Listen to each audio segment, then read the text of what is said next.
Mukunda jewellery Hanamkonda ప్రారంభోత్సవ offer flat 20% VA December 14 నుండి 22 వరకు. హాయ్ హలో నమస్తే, welcome back to iDream media. ఈరోజు మనతో ఉన్నారు సర్టిఫైడ్ ఫైనాన్షియల్ ప్లానర్ అయిన రామచంద్రమూర్తి గారు. అలాగే స్టాక్ మార్కెట్ అనలిస్ట్కి సంబంధించి ముఖ్యంగా ఈరోజు అప్డేట్ ఏంటో తెలుసుకుందాం. Hi sir. హాయ్ అండి.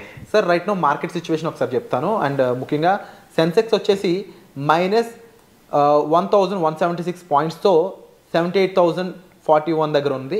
అవునండి. నిఫ్టీ వచ్చేసి -364 పాయింట్స్తో 23,587 దగ్గర అయితే ఉంది. చాలా రీజన్స్ అయితే ఇంపాక్ట్ చేస్తున్నాయని చెప్పేసి మాట్లాడుకుంటున్నారు బయట. వాట్ ఈస్ హ్యాపెనింగ్, ఇది ఇలాగే కంటిన్యూ అయ్యే ఛాన్స్ ఉందంటారా? అవునండి. ఇప్పుడు మీరు ఇవాళ రేట్ చెప్పారు కానీ యాక్చువల్గా అసలు పాలు స్టార్ట్ అయింది 16-12 నుంచి. ఆ రోజు వచ్చి 24,770 దాకా వెళ్ళింది నిఫ్టీ. సో అక్కడి నుంచి ఇప్పుడు దాదాపు 1,200 పాయింట్స్ డౌన్ అయింది. సో యాక్చువల్గా లాస్ట్ టైము అక్టోబర్ 21 నాడు 23,390 దగ్గర లోయెస్ట్ లో వచ్చి అక్కడి నుంచి యాక్చువల్గా రికవరీ స్టార్ట్ అయింది. సో అప్పుడు హై వచ్చి మళ్ళీ 5/12/2024 నాడు ఇది 24,830 దాకా వెళ్ళింది సార్. సో అక్కడ మేము మార్కెట్ ర్యాలీ స్టార్ట్ అయింది, ఓకే కన్సల్టేషన్ అయింది. అంతకుముందు మనకి ఆల్ టైమ్ హైస్ నుంచి ఫాల్ అయింది కదా, గత 3 నెలల నుంచి కూడా ఫాల్ అయింది. సో 3 నెలల నుంచి ఫాల్ అయింది ఒక ఎత్తు, ఈ వారం రోజుల్లో ఫాల్ అయింది ఒక ఎత్తులాగా ఉంది. ఎందుకంటే ఇప్పుడు నెక్స్ట్ లెవెల్ ఇది లాస్ట్ టైంలో కనుక 23,330 కనుక కట్టిందంటే ఇంకా హెవీ, ఇక అది కరెక్షన్ మోడా లేకపోతే క్రాష్ అనేది అర్థం కాకుండా ఉంది. సో ప్రజెంట్ అయితే నిఫ్టీ అయితే 23,587 సపోర్ట్ ఆగింది ఉంది. సో ఎక్స్పెక్టెడ్ ఏంటంటే ఇంకో 200-300 పాయింట్స్ డౌన్ అయితే ప్రీవియస్ సపోర్ట్స్ దగ్గర కనుక ఆగితే కొంచెం మనకి రిలీఫ్ వచ్చినట్టే. అయితే ఈలోపు డిసెంబర్ ఎండ్ కూడా దగ్గరలో ఉంది కాబట్టి, ఎక్స్పైరీ కూడా నెక్స్ట్ వీక్ ఉంది కాబట్టి జనరల్గా ఏమవుతున్నాయంటే ఇది క్రిస్మస్ అని అనుకుంటున్నాం. సో ఇప్పుడు మన ఇండియన్ మార్కెట్స్కి జనరల్గా జనవరి నుంచి బడ్జెట్ ర్యాలీ ఇవన్నీ స్టార్ట్ అవుతాయి కాబట్టి ఇది ఒకటి బై అండ్ డిప్స్ లాగా ఛాన్సెస్ కనబడుతున్నాయి. ఎందుకంటే ఇప్పుడు ఈ మంత్ ఎండ్కి ఇంకా 4-5 రోజులే యాక్టివ్ డేస్ ఉన్నాయి కాబట్టి, ఎటు 25th క్రిస్మస్ అలా ఉంది, సెలవు హాలిడేస్ అలా ఉన్నాయి. సో ఏంటి రీజన్స్ ఎందుకు ఇలా అవుతున్నాయి అని ఆలోచిస్తుంటే జనరల్గా చాలా రీజన్స్ చెప్తున్నారు. కానీ మాకు అనిపిస్తుంది ఏంటంటే ఎక్కువ వాల్యూమ్ లేకపోవటం వల్ల కూడా విపరీతంగా అప్ అండ్ డౌన్స్ అవుతుంటాయి. జనరల్గా ఈ FIS, DIS ఎక్కువ పార్టిసిపేట్ చేయరు లాస్ట్ 10 days. దాంతో ఏమవుతుందంటే వాల్యూమ్స్ ఉండవు కాబట్టి up and downs one side అయిపోతాయి. సో ఇది ఒక మేజర్ రీజను. ఆ తర్వాత ఫెడ్ వడ్డీ రేట్లు తగ్గించారు బాగానే ఉంది, కానీ నెక్స్ట్ ఇయర్ అలాగే హాకిష్గా చెప్తున్నారు. అది ఒకటి సెంటిమెంట్ నెగిటివ్గా తీసుకుంది US మార్కెట్స్. అలాగే అక్కడ ఈ డాలర్ ఇండెక్స్ ఒకటి విపరీతంగా పెరగటం, బాండ్స్ రేట్లు బాగా పెరగటం వల్ల ఈ అవుట్ సైడ్ మనీ అంతా యూఎస్కి వెళ్తుంది. అలాగే గవర్నమెంట్ చేంజ్ అవుతుంది. అందులో రిపబ్లికన్స్ నుంచి డెమోక్రాట్స్ నుంచి రిపబ్లికన్స్కి పార్టీ గవర్నమెంట్ చేంజ్ అవడంతో వాళ్ళ ఒపీనియన్స్, థింకింగ్ అంతా కూడా మారుతున్నాయి కాబట్టి జనరల్గా గ్లోబల్ మొత్తం కొంచెం అన్సర్టనిటీ ఉంటుంది.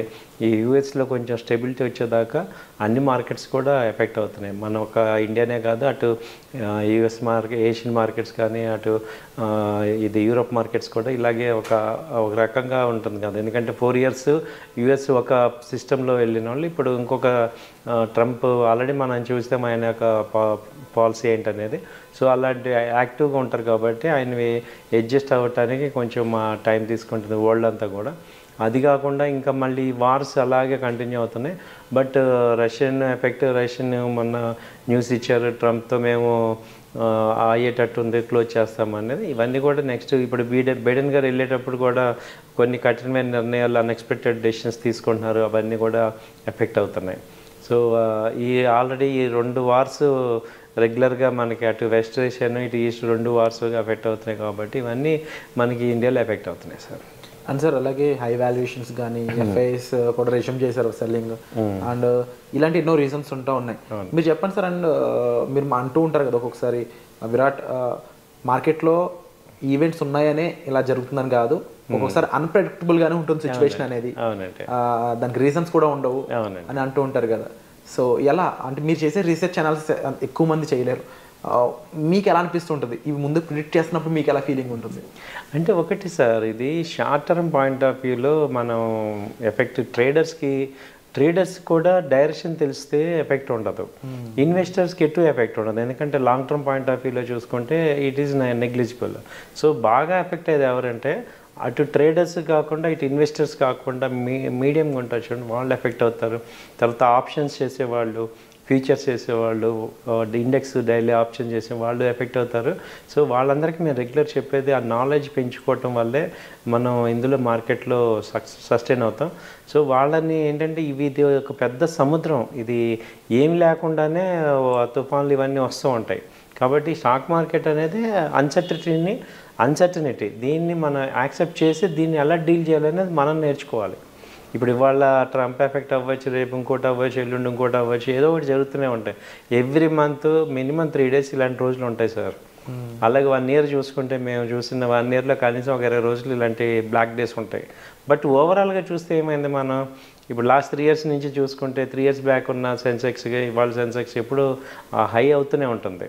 సో ఈ ఎక్కువ ఎఫెక్ట్ అయితే ఈ షార్ట్ టర్మ్గా ట్రేడ్ చేసే వాళ్ళందరికీ ఎక్కువ ఎఫెక్ట్ అవుతుంటాయి ఈ చేంజెస్. అండ్ సార్ ఎక్కువ మందికి ట్రేడింగ్ ముఖ్యంగా F&Oలు అవన్నీ కూడా ఇలాంటి టైంలో రిస్క్ అనే చెప్పొచ్చు. బట్ ప్రతి ఒక్కరికి ఒక రైట్ ఫైనాన్షియల్ ప్లానింగ్ అనేది చాలా ఇంపార్టెంట్. ఆ ఇన్వెస్ట్మెంట్స్ పరంగా అది ఇంకా ఇంపార్టెంట్. ఎక్కువ మన దాంట్లో ఏంటంటే ముందు ఖర్చులు, తర్వాత సేవింగ్స్, ఆ తర్వాత మిగిలిన ఇన్వెస్ట్మెంట్స్ అని చూస్తారు. ఆ ప్యాటర్న్ అనేది మారాల్సి ఉంటుంది. అండ్ ముఖ్యంగా మార్కెట్స్ ఇలా ఉన్న టైంలో యాజ్ ఎ ఫైనాన్షియల్ ప్లానర్గా and as a senior research అనలిస్ట్గా మీ హెల్ప్ అనేది ఏ విధంగా ఉంటుంది? మిమ్మల్ని రీచ్ అవుట్ అవ్వడం ద్వారా వాట్ ఆర్ ద డిఫరెన్సెస్? ఎలా ఉంటాయంటే అండి, ఇప్పుడు మేము చెప్పేది ఏంటంటే, ఇప్పుడు ఇలాంటి ప్యానిక్ డేస్లో అందరం ఆల్రెడీ మీరు ఎవరైనా స్టాక్స్ కొనుక్కుని ఉన్నవాళ్ళు, ఈక్విటీ కొనుక్కున్న వాళ్ళు ఈ టైంలో ఏమవుతారంటే ఉన్న అన్నీ కూడా అమ్మేసుకుంటారు. సో అలా ఎప్పుడు చేయొద్దు. ఆల్రెడీ ఉన్న స్టాక్స్ని ఉంచుకోండి. అది క్వాలిటీ స్టాక్స్ అనేది మీకు అర్థమైనప్పుడు ఉంచుకోండి.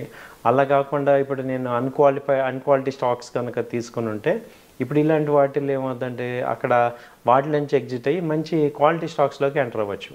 సో కొన్ని మంచి కంపెనీస్ అవి తక్కువ రేట్లో ఉన్నప్పుడు ఈ కంపెనీస్ ఫాస్ట్గా మూవ్ అవుతాయి కాబట్టి అలా షిఫ్ట్ అవ్వాలి, పోర్ట్ఫోలియోని షిఫ్ట్ చేసుకోవటం. ఇలాంటివి మీరు చేసుకునేటప్పుడు మా హెల్ప్ తీసుకోవచ్చు.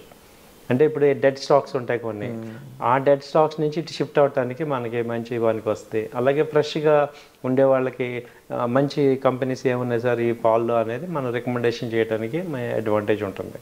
సో ఏదైనా ఏంటంటే మనం ఈ మార్కెట్లో ఒక మెంటర్షిప్ లాగా ఉన్న వాళ్ళ దగ్గర నుంచి మీరు అడ్వైస్ తీసుకోవడం ద్వారా మీరు ఇలాంటి మిస్టేక్స్ జరగకుండా ఫాస్ట్గా గ్రో అవుతాం. ఇది మన అడ్వాంటేజ్. అండ్ తప్పకుండా స్టాక్ మార్కెట్లో మనీ ఎర్న్ చేయడం కంటే ముందు నష్టపోకుండా ఉండడం ఎలాగో అనేది తెలుసుకోవడం చాలా ఇంపార్టెంట్. అలా తెలుసుకోవాలనుకుంటే ఒక సీనియర్ ప్రొఫెషనల్ ద్వారానే మీకు అది పాసిబిలిటీ ఉంటుంది. సో అలాంటి విషయాల్లో రామచంద్రమూర్తి గారికి ఎంతో ఎక్స్పీరియన్స్ ఉంది. రైట్ స్టాక్ని ఎంచుకోవడం అయి ఉండొచ్చు, మీ ఫైనాన్షియల్స్ని మేనేజ్ చేసుకోవడం అయి ఉండొచ్చు, మీ యొక్క గోల్ సెట్టింగ్కి ఎటువంటి ఫైనాన్షియల్ ప్లానింగ్ చేసుకోవాలని ఉండొచ్చు. ఇలా ఎన్నో విషయాలపై మీకు అవగాహన కావాలి, ఒక క్లారిటీ కావాలి. మీ ఫైనాన్షియల్ ప్లానింగ్లో మీరు బడ్జెటింగ్ ఎలా చేసుకుంటున్నారు, ఎక్కడ ఇన్వెస్ట్ చేస్తున్నారు, వాటిలో ఏమన్నా చేంజెస్ చేయాల్సి ఉందా, ఇలాంటి ఎన్నో విషయాలపై మీకు అవేర్నెస్ క్రియేట్ చేస్తూ సార్ పర్సనల్ అపాయింట్మెంట్స్ అనేవి ప్రొవైడ్ చేస్తూ ఉన్నారు. మీరు డిస్ప్లే అవుతున్న నెంబర్స్ కాల్ చేసి డైరెక్ట్గా సార్తోనే మాట్లాడవచ్చు. Thank you so much sir. Thank you అండి. నమస్తే.